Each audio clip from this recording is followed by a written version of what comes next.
Hola, ¿cómo están? Bueno, creo que tenía mucho tiempo sin hablar con ustedes, eh, pero ya estamos un año desde que comenzó esta pandemia, ¿no? Y saben que siempre tengo una preocupación con respecto al tema de los niños y adolescentes. Y hoy el tema que me ocupa es el tema de las redes sociales y el uso de las redes sociales por niños y adolescentes. Y quizás la primera pregunta que nos tendríamos que hacer es si yo tengo que autorizar a mi hijo, si yo le puedo permitir a mi hijo de 11, 12 años, de 9 años, que tenga una red social, que tenga un Instagram, que tenga un TikTok, que tenga un Facebook. Entonces, bueno, yo lo que les quiero decir que mientras más posterguen ese momento, mejor. eh, un niño de 9 años, un niño de 10 años, un niño de 12 años, está muy expuesto a las redes sociales, a un manejo de cuando se está construyendo su identidad, cuando empieza su pubertad y su adolescencia y empieza a construir su identidad, a un manejo que lo va a ir definiendo el algoritmo de lo que ese niño o ese joven comienza a ver. Entonces, ni siquiera es una cosa que él mismo elige, sino que en la medida que va eligiendo, eso va apareciendo y de alguna forma lo va controlando. Entonces, ese algoritmo es el que va a definir quién es él. Y en este momento, sobre todo esto es muy delicado, porque cuando íbamos al colegio, cuando yo me sentaba en el recreo, cuando yo iba a una reunión el fin de semana, yo tenía la oportunidad de tener la experiencia, la vivencia, la oportunidad de tener un contraste. Yo le decía a una niñita en estos días que tiene 13 años y que, bueno, que está un poco deprimida, le ha costado la parte social. Y ahorita pues siente a sus amigas más cercanas distanciadas. Y yo le decía, mi amor, me imagino que debe ser más difícil para ti porque no estás yendo al colegio, entonces tú no sabes, no le estás viendo la cara a tu amiguita cuando llegas, no sabes cómo está, no tienes cómo medir. Entonces, claro, esa medida que no tengo, esa vivencia que no tengo del cara a cara, del día a día, que he perdido, hace que la red social se vuelva más importante. Entonces, bueno, la idea sería postergar ese inicio.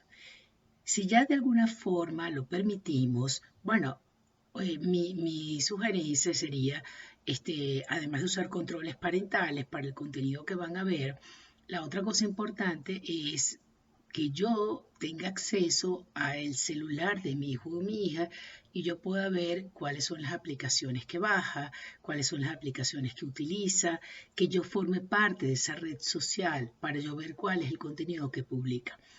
Yo estoy diciendo esto y yo misma me siento un horror, porque yo recuerdo que cuando mis hijos eran adolescentes y empezó a salir el Hotmail, del Messenger de Hotmail, yo le decía a las mamás que no teníamos que entrar a revisar ese Messenger, que ese era su mundo privado.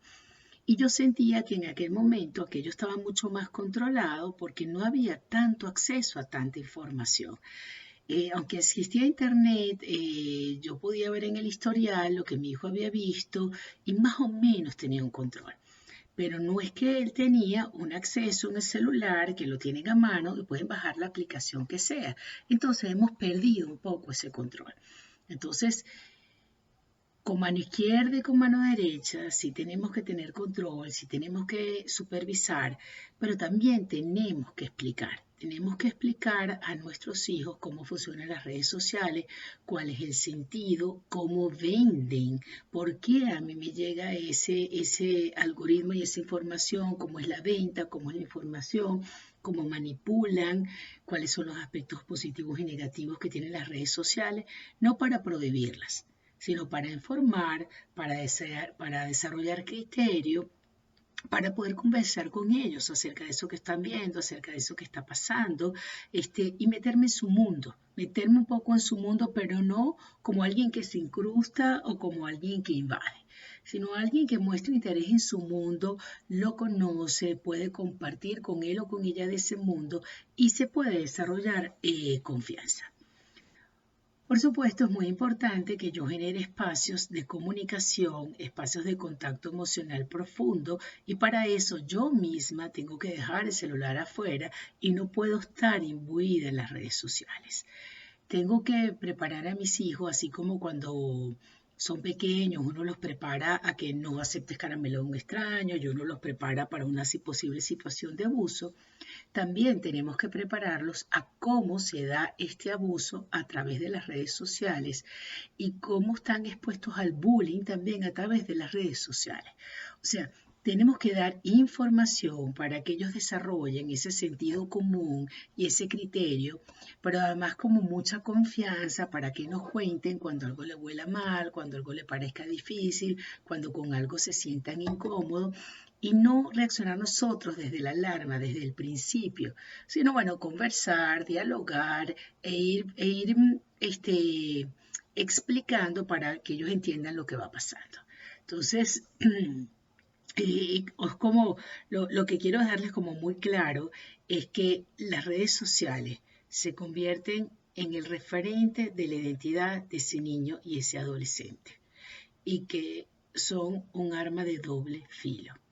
Si yo, porque también estoy agobiada porque la pandemia me tiene agobiada y estamos trabajando todos en casa, pero estamos más distanciados que nunca porque cada quien anda metido en su espacio y en su mundo y no hay espacio para la conversa, no hay espacio para la comunicación, no hay espacio para la confianza.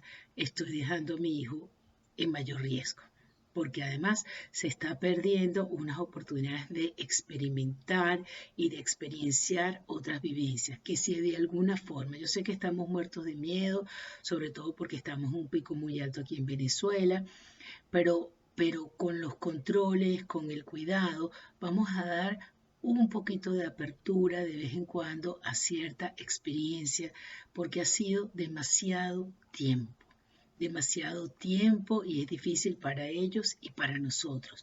Y a veces uno necesita así como que sacar la cabeza y tomar un respiro. ¿Ok?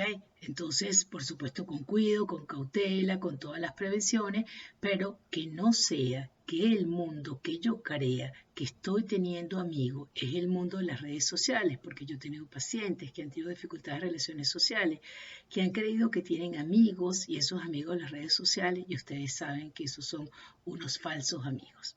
¿Ok? Entonces, bueno, espero que este comentario les haya servido para que posterguemos ese momento lo más que podamos y si ya no lo podemos postergar, entonces mantengamos la comunicación, confianza, aspecto que tenemos que tener siempre, pero no nos confiemos tantos. Observemos, entremos, pero no para censurar, para preguntar, para conversar. Si vi algo que me angustió, lo vi, lo pregunté, lo comenté, lo compartí, comparto mi angustia y ahí vamos avanzando. Muchas gracias.